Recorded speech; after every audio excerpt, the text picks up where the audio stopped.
The hotel lobby smelled of roses and leftover perfume. Outside, the city moved on with its usual Monday rhythms, blaring horns, early morning rush, joggers passing the ornate entrance of the Serena Grand.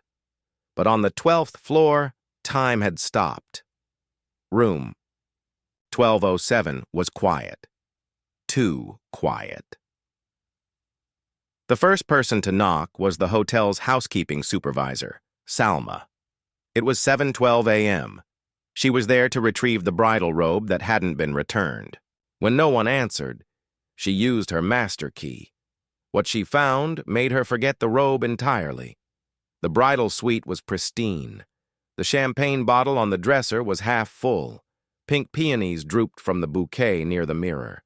On the wall, a digital frame looped photos from the wedding taken just hours earlier. The bride, glowing, laughing, twirling. The groom, grinning wide, holding her hand. But it was the dressing area that made Salma gasp. The wedding dress, ivory silk with pearl embroidery, still hung where the bride left it, untouched. The veil draped delicately over the hanger, perfectly in place. Below it, white heels, unused, not a single scuff. Salma called the front desk. Security arrived within 5 minutes. The suite was searched. No bride. No groom. That's when they checked the parking lot. The black Prado, decorated in fading marigolds and just married signage, was locked from the outside. A valet noticed the condensation on the windows and called security again. Inside the trunk, they found Rayyan Tariq. His tuxedo shirt was soaked in sweat. His wrists were red, marked by plastic ties. His lip was split. His eyes, swollen, stared blankly at the flashing lights as paramedics pulled him out. He mumbled a single word before. Collapsing. Sarah. Detective Mara Rizvi was called in by 9 a.m. It wasn't every day a groom was discovered unconscious in his own trunk on his wedding night, and the bride vanished without a trace. As she stepped into room 1207, the first thing she noticed wasn't the luxury. It was the absence. No signs of a struggle, no blood, no broken glass, no torn fabric. Just a stillness that felt too deliberate. She walked over to the dressing area, studying the dress. Why would a bride take the time to hang this so neatly if she planned to run? She murmured to herself. The walls were lined with gift bags, cards, makeup kits, and perfume bottles. Her eyes scanned a handwritten note on the table. Rayyan, forever begins tonight. S. It was smudged at the edge, as if touched by damp fingers. In the bathroom, a towel lay crumpled near the sink. The mirror had fog streaks and a single red lipstick mark in the corner. It looked like a kiss or a warning. Where are you, Sarah? Malik? Mara whispered, staring at her own reflection. Downstairs, Rayyan regained consciousness in the ambulance. Paramedics noted confusion, shallow breathing, and bruises on his arms.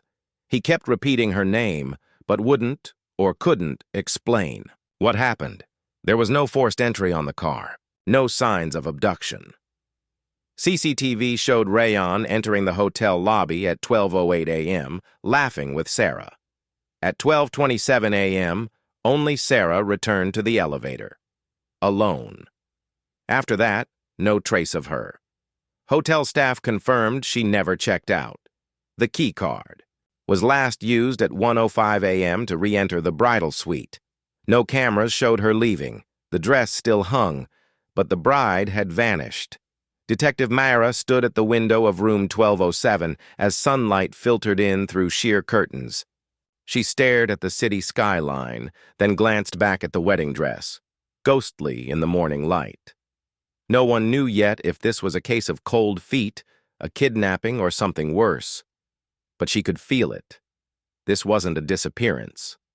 It was a beginning, and somewhere, someone already knew how it would end.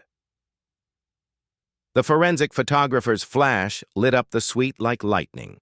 Each detail, The perfectly folded napkins, the untouched bed, the makeup scattered across the vanity, was frozen in sterile light. Detective Mara Rizvi stood by the mirror again.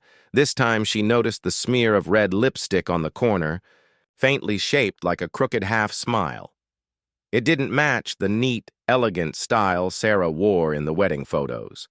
There was no smile in that smudge, just pressure, urgency. She jotted it down. The room still held the scent of roses and citrus. Perfume.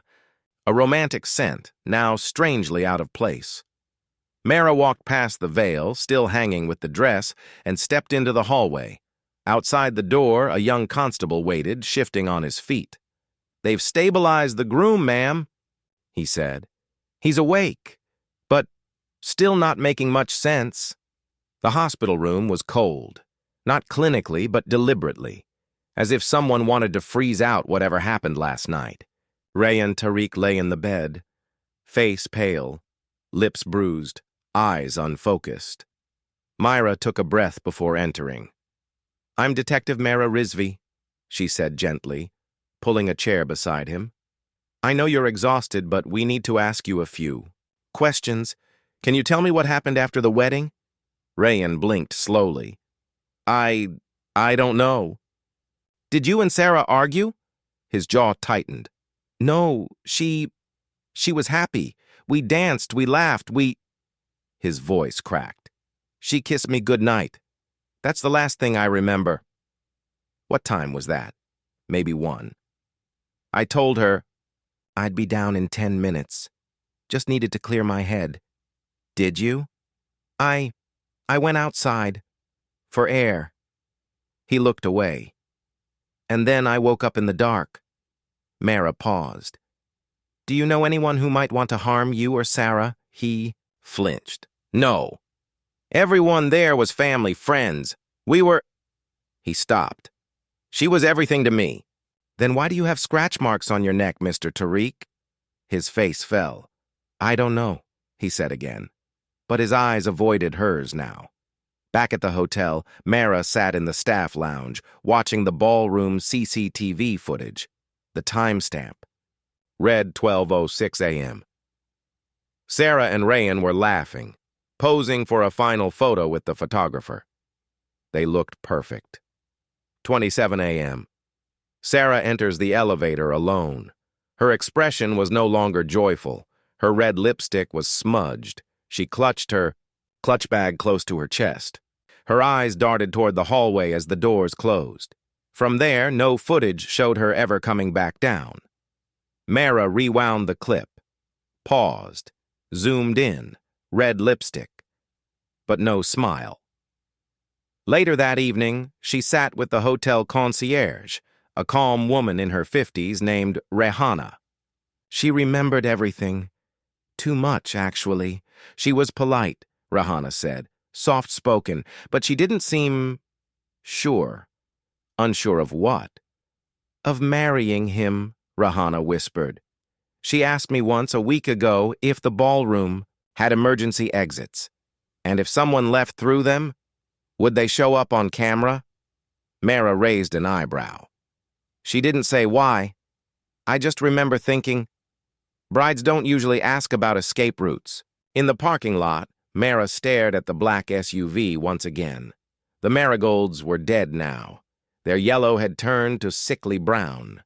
One ribbon flapped in the wind like a slow wave goodbye. She stared at the trunk. Someone had opened it. Stuffed. The groom inside and locked it from the outside. Not stolen the car, not set it on fire, not dumped it, just made sure he stayed out of the way. Whoever planned this didn't panic. They were precise. Mara rubbed her temples. "This wasn't spontaneous," she murmured. "This was practiced." Her phone buzzed. A young officer's voice crackled through. "Ma'am, there's something else. A man. He's on the guest list, but we found footage of him across the street, not inside the hotel, watching, for over an hour." Mara straightened. "Who?" "Name's Ayan." She didn't recognize the name, but something in her gut turned cold. The name Ayan echoed in Detective Mara Rizvi's mind like an unsolved riddle. She stood in the surveillance room. The grainy footage paused at 12:18 a.m. The camera was perched across the street, positioned above a bookstore that had long since shut down for the night. In the corner of the frame, partially hidden behind a concrete column, a man stood motionless, tall, slim, wearing a dark hoodie, hands in his pockets, head tilted ever so slightly toward the Serena Grands. Ballroom windows. The timestamp rolled forward. He didn't move for 43 minutes. Creepy, muttered the technician beside her. Mara zoomed in. The man's face was mostly obscured, but at 12:41 a.m., a flicker of light hit him just right. A single frame caught his profile. Jawline, nose, a faint scar near the eyebrow. Facial recognition confirmed it minutes later. Ayan Javed, age 28. No criminal record. Sarah Malik's ex-boyfriend. She sat in her car longer than usual before driving to the address tied to his ID, a quiet apartment complex in F11. The building was clean, quiet. She knocked twice before the door opened. Ayan looked exactly like the photo. Clean-shaven, but tired. Eyes that had seen long nights. Detective Rizvi, she introduced. Mind if I come in? He hesitated but stepped aside. The apartment smelled of paint thinner and instant coffee. Half-packed boxes lined the hallway. Books, mostly psychology and photography, were scattered on the table. A framed picture face down on the floor. I assume you already know why I'm here. I watched the news, he said. So why were you watching the wedding from across the street? Silence. Then, I didn't go there to cause trouble. I just needed to see her happy. One last time. Mara studied him carefully. You were together how long? 3 years. Off and on. Mostly off, toward the end. Why did it end? He exhaled. She said she didn't feel safe with me anymore. Not because I hurt her. Because I knew too much. Things she didn't want anyone to know. Such as, she had nightmares, panic attacks, guilt she didn't talk about. Her family kept a lot buried. He leaned against the wall. She was never just a bride playing dress-up for photos. There was a lot underneath that smile. Mara's tone sharpened. You said you watched her to see her happy. Did she look happy to you?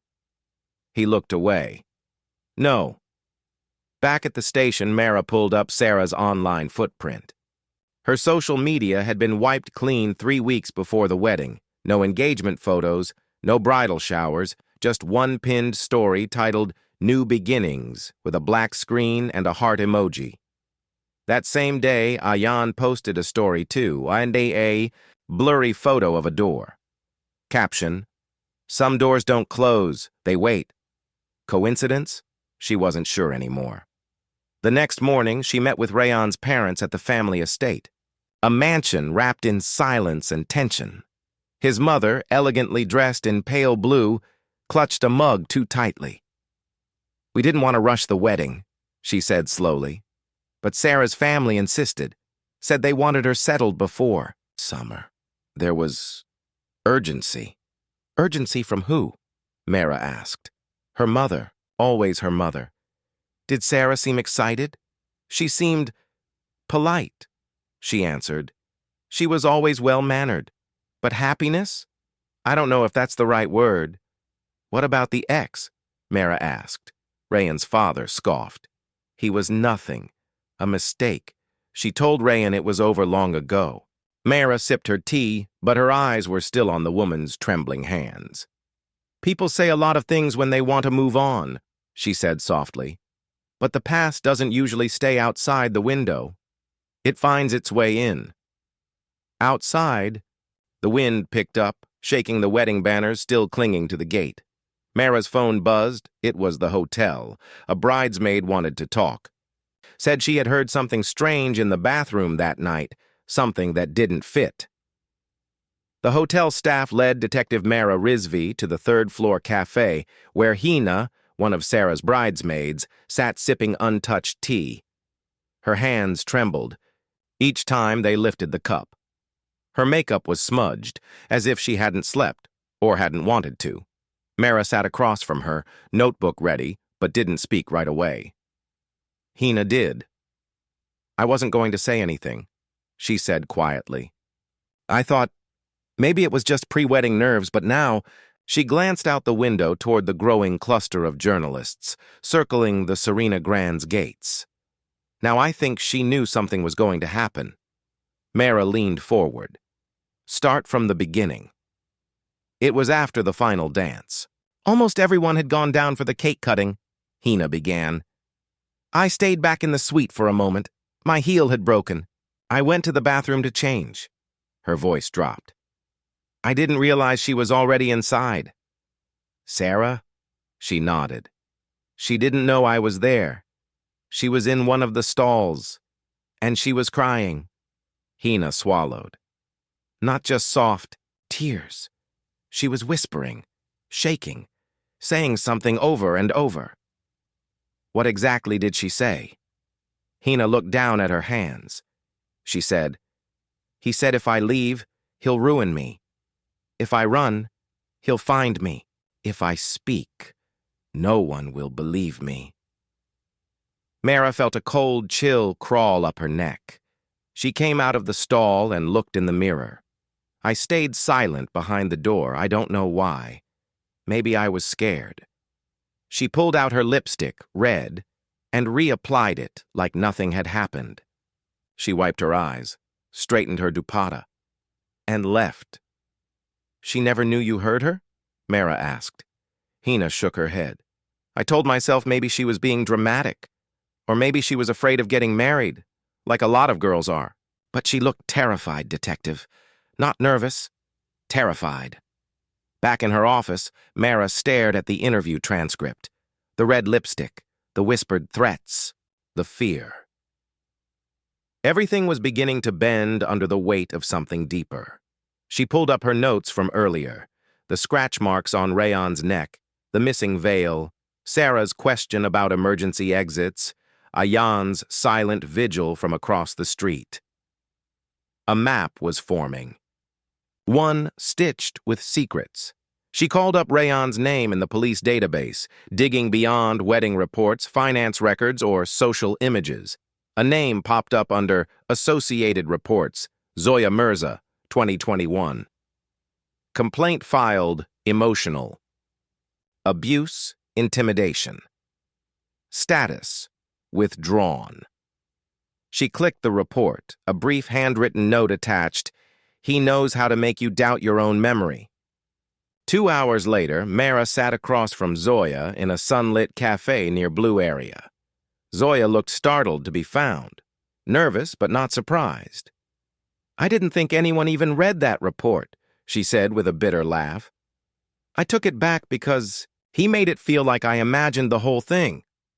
"Did he ever threaten you?" "Not directly. That's not his style. He doesn't yell, he whispers.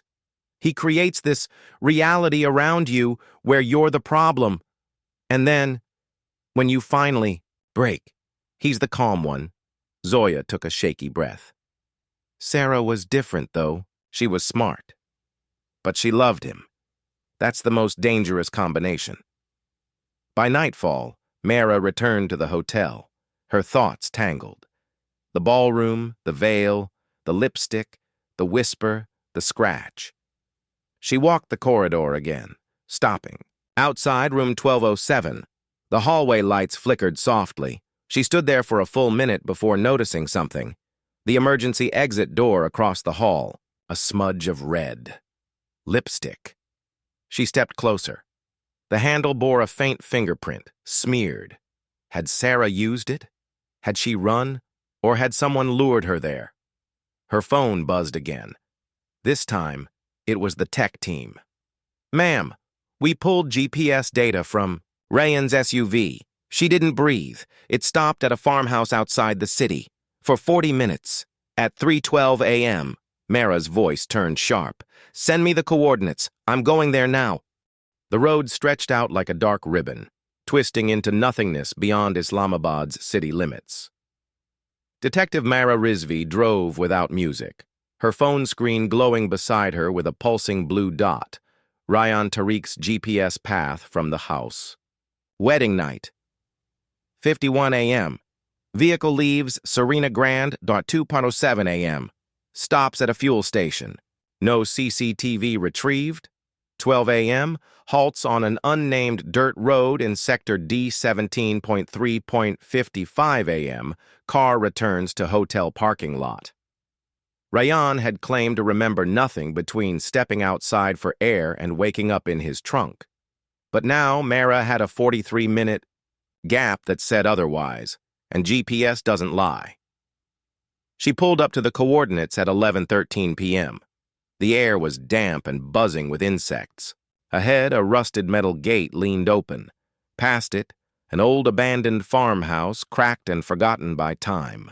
No lights, no sounds. Just the low whistle of wind through broken windows. She clicked on her flashlight. The ground crunched beneath her boots as she stepped through the uneven path. A shed stood to the left, the door partially ajar. Inside were rotting wood planks, a broken chair, empty beer bottles. Nothing out of place, until her light caught it. A faint red smear on the edge of the wooden door. Not blood. Lipstick. Her heart kicked. Behind the farmhouse, the land opened into a patch of disturbed soil, loosely packed and visibly fresh compared to the dry earth around it.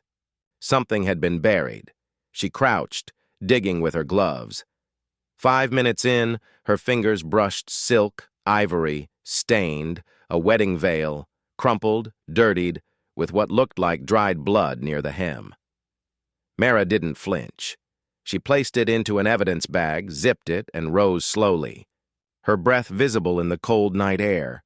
If Sarah had been here, she hadn't come willingly. By morning, forensics confirmed, the blood on the veil matched Sarah Malik. Not fatal amounts, but enough to suggest injury. The media had gotten wind of the location. Bride's blood-stained veil found in farmhouse blared across headlines. The story was no longer just missing person gossip. It had evolved into a national mystery. At the station, Mara sat across from Rayan again. This time, she didn't bother softening her tone. "You said you didn't remember anything," she began, placing the evidence bag on the table. "Then explain this." Rayan stared at the veil, his pupils shrinking. I don't know," he stammered. "That's not— Where did you— You drove there. Your car GPS tracked every turn. You stayed 43 minutes, and you expect me to believe you have no memory? I swear to God, I don't," he snapped, panic rising. "I blacked out. I don't drink, but I was dizzy. I don't remember anything after I stepped outside." She leaned in. "So you just happened to black out, then end up locked in your trunk, and your wife's blood is found in a place you visited but have no recollection of?" His lips trembled. "Maybe she drove. Maybe she tricked me."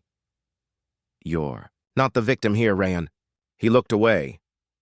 Alone in her office, Mara reviewed photos of the farmhouse evidence, zooming in on one key detail: the lipstick smear on the shed door. The same shade smudged on the hotel bathroom mirror. The same one Sarah wore in every wedding. Photo. Her phone buzzed again. Tech lab update. The veil had 2 types of blood, Sarah's and someone else's, unknown male. Sample labeled DNA B. She stared at the report. If Sarah bled and someone else did too, there was a struggle. She opened her laptop, comparing timestamps again. Something still didn't fit. Someone had orchestrated this disappearance carefully, methodically, even artistically, but to do that, they needed to know Sarah intimately. Predict her reactions, exploit her fears. A knock interrupted her thoughts. It was Constable Faraz, holding an envelope. "Ma'am, there's something else," he said. "From her medical file. Found by court order. Mara opened it. Sarah Malik had a twin sister. Identical. Institutionalized 6 years ago, and her name was Sana. Myra's pen slipped from her hand. The file was thin. Too thin for what it contained. Detective Myra Rizvi flipped through the worn, off-white pages, scanning medical notes stamped with the letterhead of Dar al-Shifa Psychiatric Institute. A single photo was clipped to the first page, blurry, low resolution, but enough, Sarah Malik, and another, identical, except for the eyes. One pair wide and lost. The other, tired and watchful. Sana Malik. Admitted at age 16 after a reported suicide attempt and prolonged hallucinations. Diagnosis: dissociative trauma with psychotic features. Reason: severe childhood emotional abuse, repressed memories, related to family control and concealment. Discharged 3 years ago. No contact since. Until now. Mara exhaled and leaned back. She hadn't just been looking for a missing bride. She had been looking in the wrong direction entirely. At the Malik residence, Sarah's mother stood frozen as Mara held up the file. "You told me nothing about a twin." "It wasn't relevant," the woman said, her voice brittle. "She was your daughter." "She was a mistake," her voice cracked. "She was unwell. She hurt herself. We wanted to protect her." "And Sarah." Mara narrowed her eyes. "Did Sarah know she had a twin?" The woman hesitated. "Not until recently. Sana found her. Just weeks before the wedding." "And you didn't think to tell anyone?" "I told her to block Sana, to cut it off." Her eyes filled with something between guilt and fear. "But she wouldn't. She said they had a right to understand each other." In her car, Mara pulled up the CCTV footage again, the elevator scene at 12:27 a.m. She paused the screen as the woman in the bridal dress entered. Then she scrubbed backward, 10 minutes earlier. Another woman, same height, different outfit. Hoodie. Walking toward the same hallway. She used the service entrance. 2 Sarahs. 10 minutes apart. No one noticed. No one questioned it. She pulled out the wedding photos, one by one. In 3, Sarah had a tiny scar above her eyebrow. In the final dance photo, the scar was missing. She didn't marry Rayan. Sana did. That night, Mara visited the psychiatric facility where Sana had been treated. The director, a cautious man in glasses, flipped through old reports like he'd been waiting for this day to come. "She had a fixation with duplicity," he explained. 2 halves of herself. She'd draw mirrors with no reflections, doors with no handles. She said she wasn't whole until she found the other girl. "Sarah," Mara muttered. "She had a very specific fear," he added, "that people would rewrite her story, replace her." "Did she ever mention Rayan Tariq?" The man nodded slowly. "Only once. She said he was the mistake they let happen twice." Back at the station, Mara sat surrounded by photos, fingerprints, timelines, the red lipstick, the emergency exit, the veil in the dirt. What if Sana had married Rayan under everyone's nose? What if she had watched Sarah for weeks, her voice, her smile, her walk? And what if she had planned to take her place? Then why was Rayan locked in the trunk? Had Sana attacked him? Or had he found out too late and tried to silence her? Everything was cracked glass now, identities blurred, intentions twisted. Her phone rang. It was the hotel desk clerk. "Ma'am," he said breathlessly, "someone just dropped a note into our mailbox. No name, just a drawing." He sent the photo over. It was a childlike sketch. 2 brides, one mirror, one broken, and beneath it, a caption. "Tell me which one he loved." Mara's fingers clenched the phone. The drawing was crude, almost childlike. 2 brides, identical faces, one shaded darker than the other, a mirror split in half, and beneath, in shaky cursive, "Tell me which one he loved." Detective Mara Rizvi stared at the image on her phone. It wasn't a note. It was a challenge. And somewhere between the folds of the paper and the cracked symbolism, she felt a presence watching. Sana or Sarah. Someone had been here. Someone still was. She drove straight to the Malik estate. The gate was ajar. The house was too quiet. Inside, Sarah's mother sat curled in an armchair, clutching a glass she hadn't sipped.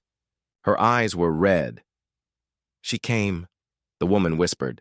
"An hour ago." "Who?" Mara asked, already knowing. "Sana. Or maybe Sarah. I don't know anymore." She was wearing the dress again. Mara's pulse tightened. "What did she say?"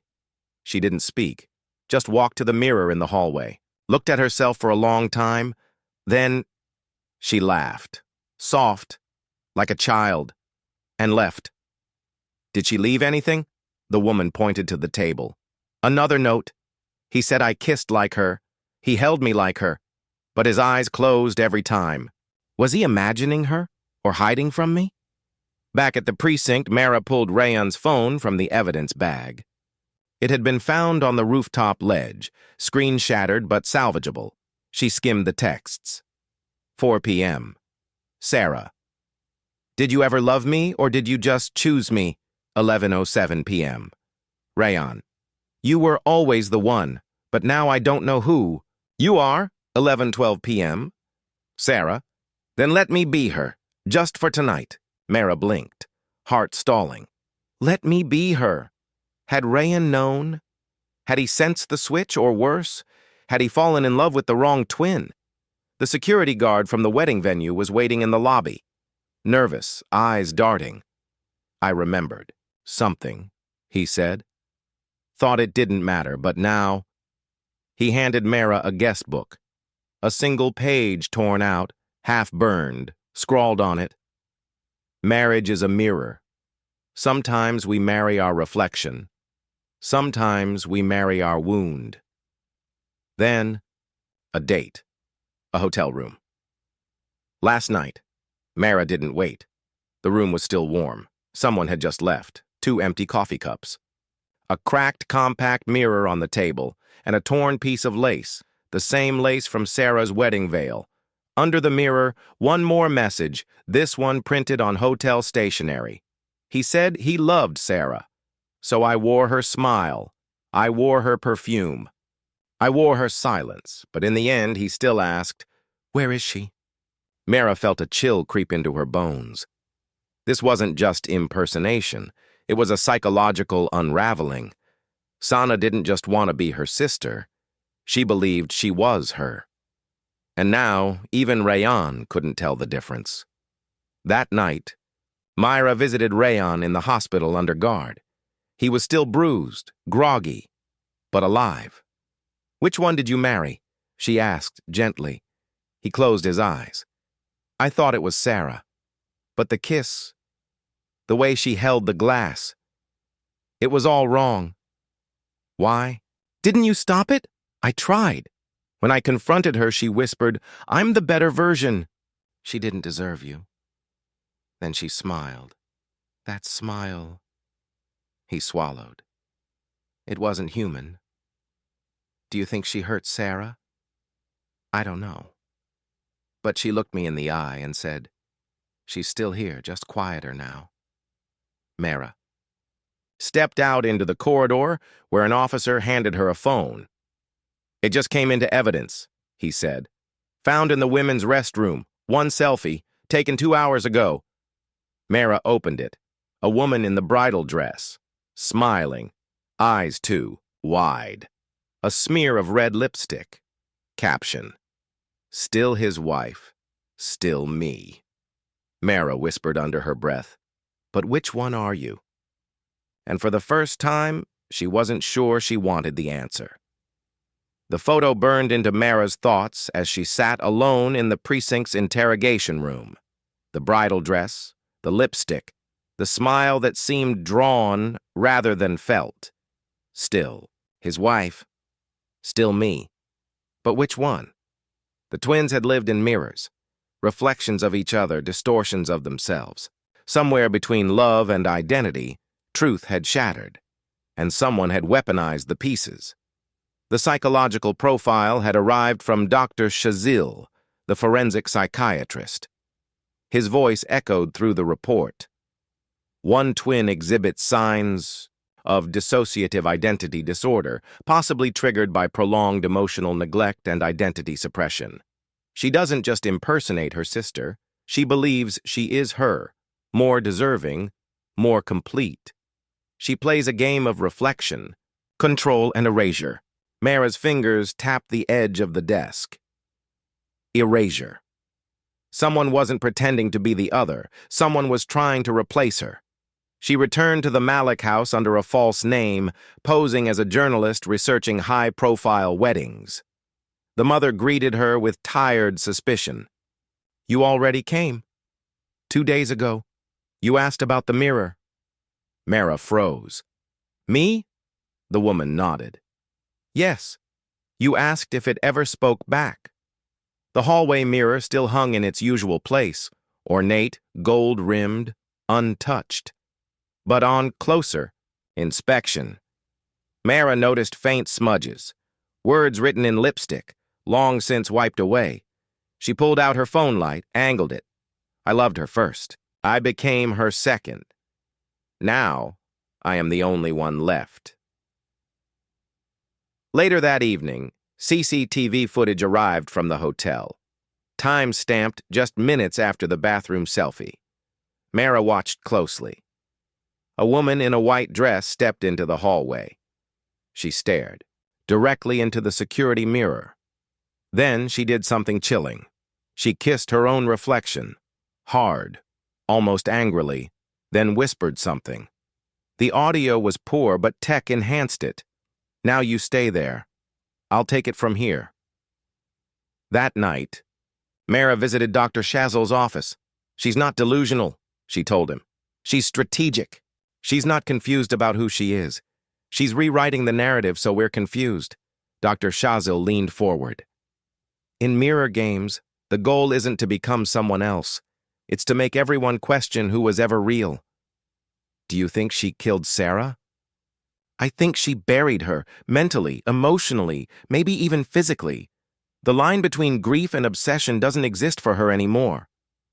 A breakthrough came just after midnight. The police tech had cracked the second phone found in the bridal suite. It wasn't Rayon's, it wasn't Sarah's. It belonged to Sana. Hundreds of notes, recordings of her voice, repeating phrases like mantras. "Smile wider." She smiled wider.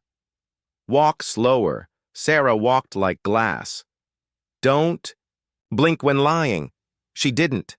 "He won't know. No one will." Mara scrolled faster. A video file, shaky footage. A woman in front of the mirror holding a candle, whispering. "She was never strong enough, but I am. I'll carry her name. I'll carry her face. I'll carry her husband." Then she pressed her hand to the mirror, and the mirror pressed back. The final message on the phone was a text draft, never sent. "He loves me now because she is gone, and I'm the one who stayed." Mara stood up from her desk, heart pounding. It wasn't about the dress, it wasn't even about Rayon. It was about being the only one left in the mirror. And if Sarah was gone, who had they buried? Her phone buzzed, a call from the forensics lab. "Detective, the DNA tests from the body in the river just came in. You're going to want to sit down." "What is it?" "It's not Sarah Malik." Mara blinked. "Then who is it?" The technician's voice cracked slightly. "Sana. It's Sana Malik." Mara's breath caught. The room shifted. The mirror games weren't over, they had just begun. The room was too quiet for what Myra had just heard. The body in the river was Sana Malik. Not Sarah. Not the woman the country had mourned. Not the face that graced newspapers as a tragic bride stolen too soon. Sana. The twin nobody knew, at least not completely. Mara stared at the evidence bag on her desk. Inside, The broken phone, the twisted bracelet, and a lipstick. Red Scandal 306, worn by both sisters. No fingerprints, no answers, only layers. And yet one truth now cut through it all. Sarah was alive. The team re-examined the footage, the records, the autopsy. The woman who drowned had been wearing a wedding dress, but so had the bride at the altar.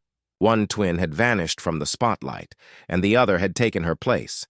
They had been played, and not just by grief or mistaken identity, but by a woman who had spent years becoming invisible until she could finally be seen. Mara returned to the Malik's residence, this time with a search warrant.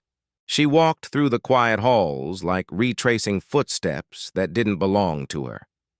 In the upstairs bedroom, the full-length mirror had been removed. The movers came for it, the housekeeper whispered. She said it was too heavy for her new apartment. Sarah? That couldn't be right. Sarah was missing, unless she had never left. In the bathroom cabinet, Mara found a prescription bottle, antipsychotics, dated a week before the wedding, prescribed to Sana, but the signature on the patient line read, Sarah Malik Mirror Games, Paper Games. Name games. One identity swallowed the other. Meanwhile, the lab found traces of latex makeup, concealer, and contact lenses in the river body, the kind used in advanced disguises or impersonation. One twin had reshaped herself to die as the other, and the surviving twin had chosen to live as the one they all loved. Mara thought of the message in the mirror. She was never strong enough, but I am. Sarah hadn't survived. She'd won. But then came the voicemail, buried under junk data on the recovered phone, time-stamped hours before the death. It was Sana's voice, trembling, desperate. If anything happens to me, it wasn't an accident. I tried to stop her. I begged her. But she said the only way she'd ever be free was if I disappeared. She said I'd be remembered better if I died in her dress than if I lived in my truth. She said, crackling static, the world loved her more anyway. Myra's hand tightened around the phone. The evidence was no longer about guilt. It was about survival at the cost of self. The final address pinged on the GPS data, a storage unit, registered under a fake name. When Mara opened it, the smell of dust and perfume hit her first. Then the cold shimmer of reflection. Inside, dozens of photos, dresses, journals, faces circled, phrases underlined. He stared at me. He stared at her. Why not me? If I can look like her, walk like her, I can become her. One wall had a photo of Rayan and Sarah, crossed out. Beside it, a recent image of a woman standing outside a hospital in Karachi, hair tied, face blurred, but unmistakably Sarah.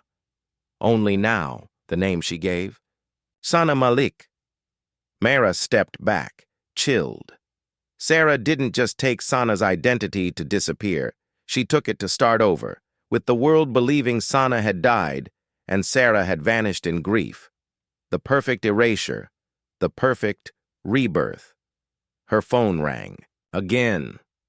Forensics confirmed the fingerprints on the wedding invitation, the officer said. Let me guess, Mara replied. Sarah Malik, but signed Sana. Mirror games had ended. But the next chapter? It wasn't about solving a murder. It was about confronting the woman who got away with it. She walked into the clinic like any other patient, a clipboard tucked to her chest. No jewelry, no lipstick, no trace of the lavish bride she'd once been, no sign of the missing heiress everyone still searched for. The receptionist asked for her name. She answered calmly, Sana Malik. The irony didn't touch her lips. The lie had become her truth. 2 weeks earlier, she had stared at herself in the mirror, scrubbing away the final traces of Sarah Malik. The high cheekbones, the smoky eyes, the curated expressions, all gone. In their place, flat hair, neutral, clothes and eyes that didn't shine for anyone. Sarah was dead. Officially, emotionally, even legally in time. But Sana? She was invisible now, and that meant freedom. Dr. Samir Khalid was her final appointment. A specialist in dissociative identity. Disorders, he had seen more masks than most, but even he raised his eyebrows when she entered. "You're early," he noted. She smiled faintly. "I'm ready." He glanced at her intake form. "Sana Malik?" "Yes." His pen tapped lightly on the desk. "And what brings you here today, Ms. Malik?" She paused. Her eyes flickered to the mirror behind him. Not a full-length one, just a small rectangle hung slightly askew. She avoided her reflection. "Always. I want to forget someone," she said quietly. His brows arched. "A breakup?" "No. A version of myself." Dr. Samir leaned back, curious. "Tell me more." It was the first time she'd said it out loud in full sentences. About the girl who had grown up in the shadow of applause. About the sister who took center stage in every room. About trying to laugh like her, walk like her, be her, and then becoming her. The dress, the wedding, the plan. It had been perfect and terrifying. And necessary. "People only see what they're told to love," she said flatly. "So I became that." Dr. Samir was silent for a long while. Finally, he asked, "Do you regret it?" She looked at him long and hard. "Only that I didn't. Do it sooner." Outside the clinic, Mara sat in her car, watching. She'd tracked down the new ID registration, matched it with the blurred image from the storage unit, confirmed the alias, Sana Malik, living in plain sight. But this time, there were no handcuffs, no confrontation. She wasn't here to arrest anyone. She was here to understand how a woman could erase a twin, walk through fire, and still be cold. Inside, the session ended. Dr. Samir handed her a final note. "I won't report anything you've said, unless there's threat of harm," he said gently. "But I do hope you'll come back." She smiled politely. This was the last one. "Last what?" She stood, picking up her coat. "Appointment," she said, "with you, with Sarah, with mirrors, with everything." Mara stepped out of her car as the woman passed. She didn't speak, just looked into her eyes. They were brown, not red, not teary, not soft, just there, like a wall. "Do I know you?" the woman asked. Mara didn't flinch. "You used to." The woman walked away, and Mara didn't follow. Some ghosts didn't run. They simply stopped being chased. But in her hand, Mara clutched a copy of the clinic's schedule. An anonymous tip had left it at her desk earlier that morning. One name was circled. Next week, same time. Patient. Sarah Malik. Mara raised her eyes to the horizon. This wasn't over, because someone out there still believed Sarah Malik was alive, and worse, she might be right. Mara stood on the balcony of her apartment, file in hand, dawn breaking behind her. The coffee had gone cold hours ago. She hadn't slept. The name on the schedule haunted her like a whisper at the back of her neck. Sarah Malik. But Sarah Malik was declared dead. A car accident. No body recovered. Case closed. By convenience, not certainty. And yet, someone had booked an appointment under her name. She flipped open the file again. All signs pointed to one thing. There was another sister, back. At the estate, the old staff whispered again. The halls were cleaned weekly now, just in case someone returned. The portraits were still up. One twin with fire in her eyes, the other softer, quieter, nearly hidden in the corners of family photographs. A maid, Zara, once fired for asking. Too many questions. Still remembered the birthday. They weren't born on the same day, she told Mara on the phone. Mara blinked. They weren't? Zara sounded sure. One was born at midnight, the other 10 minutes later. Technically, different days. But they shared the cake every year. A pause. They hated it. Mara dug deeper. School records, health records. Nothing ever listed a second child. Just Sarah Malik. But there were photos. In the background. Slight differences. A birthmark that sometimes disappeared in newer pictures. A scar above the eyebrow that seemed to shift sides depending on the year. The puzzle formed a face, and it wasn't just one. She found her, living in a modest apartment outside Karachi, working at a call center under the name Alina Khan. She had changed everything, her name, her voice, her posture, but not her eyes. Those eyes never lied. Mara watched her from across the street. Alina stepped out to buy bread, locking her door twice. No makeup, no jewelry. Just a loose scarf and heavy shoulders. She looked nothing like the polished girl from the tabloids. But she looked exactly like the sister who'd vanished. Alina noticed her. She turned once, locked eyes with Mara, and didn't run. Instead, she walked straight over and said, "You're late." Mara's breath caught. "You were expecting me?" "No, but I knew someone would come." She opened her door. "Come in. No shoes." The apartment was clean, minimal. One photo on the fridge, two little girls on swings, one laughing, one watching her. "She made me disappear first," Alina said softly, pouring tea. Mara leaned forward. "Why?" "Because she had to become. The only one." Alina looked up and something in her eyes fractured. "We weren't just sisters. We were mirrors." But she didn't want a reflection. Mara listened as the story unraveled. How Sarah had slowly absorbed Alina's identity in public. Stolen moments. Buried her sister in silence. How their mother helped. For your own good. How the world learned the name Sarah Malik, but never knew the second girl standing just behind her. Then one day, Sarah was gone. And Alina stayed gone.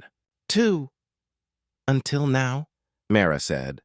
Alina smiled sadly. "I only booked that appointment to see if anyone still cared." "You were right to." Silence hung between them. Then Alina whispered, "She's alive, isn't she?" Mara hesitated. "I think so." Alina closed her eyes. "She'll come back, when it benefits her. That's what she does." Mara rose to leave. "Then let's make sure she has something to return to." Alina tilted her head. "Like what?" Mara looked at the photo on the fridge. A sister who finally steps out of the background. Outside, the sky turned a shade lighter. The appointment was in 3 days, and this time, both sisters would be there.